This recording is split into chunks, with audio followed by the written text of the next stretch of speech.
One more example in this section, example 15.4, talking about American cat ownership. So in a poll done, it's a large poll. We're going to consider that it was well done.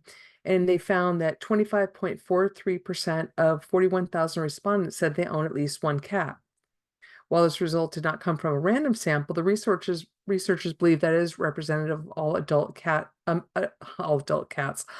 adult Americans, and the demographics of the survey respondents closely matched that of the population. So first of all, determine the normal approximation-based p-value to investigate whether the proportion of American adults in 2016 who owned at least one cat is not 0.25. Well, I'm going to leave that to you to write that out. Is give you a hint on the alternate hypothesis. It says is not. If it says is not, do you think it's greater than, less than, or not equal? But I am going to tell you the p-value that you should find is 0.044. Now create the 95% confidence interval for the proportion of adult Americans that own a cat in 2016. And once again, I'll leave you to do that, but I'm going to give you the answer here.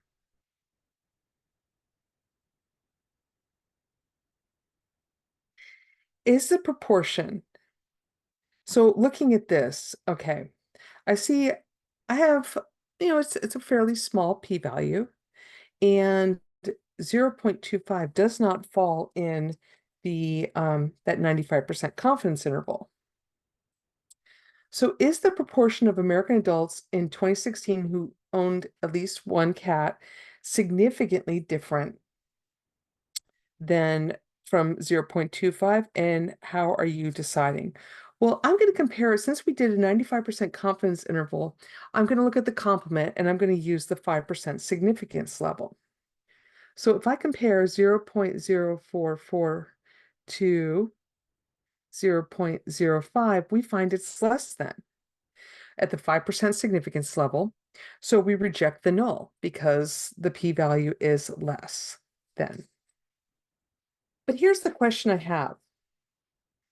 Is the proportion of American adults who owned at least one cat meaningfully different from 0.25, and how are you deciding?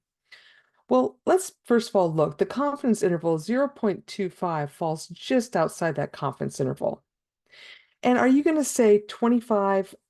I mean, in general, it says here that if we read this, are people most time going to say 25.43% of Americans said they own at least one cat, or would we generally say about 25%? Well, we'd say about 25%. Now, if we were looking at this versus like drug effectiveness, well, then our conclusion may be different. But just because something is statistically significant does not mean it's meaningfully different. In this case, it just barely, that 0.25 just barely misses the that 25%.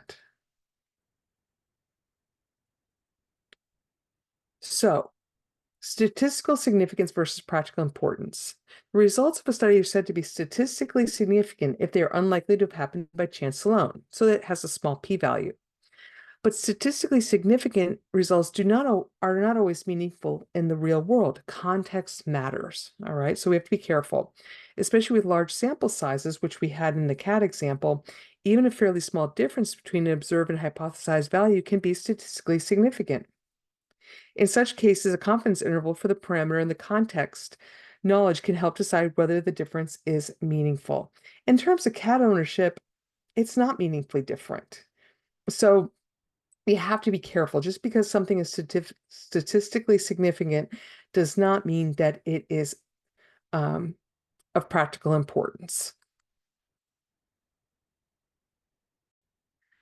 So just going back to the, sorry, I paused and moved the screen there. We were comparing it to 0.25, and we found 0.2543. This is a sample, right? This is p hat, that's a sample statistic, and here we're assuming this is the population parameter. But they are, when we have such a large sample here of 41,000 respondents, that's why it does end up being statistically significant, but just barely at the 5% confidence excuse me, significance level. So we have to be really careful when we draw practical importance versus statistical significance. Don't always assume just because it's statistically significant does not mean that it matters in everyday life or even in the results of the study. For the results of the study, I should say. So is it going to change the wording for everyone that say about a quarter of Americans own cats? No, it's still about a quarter of Americans.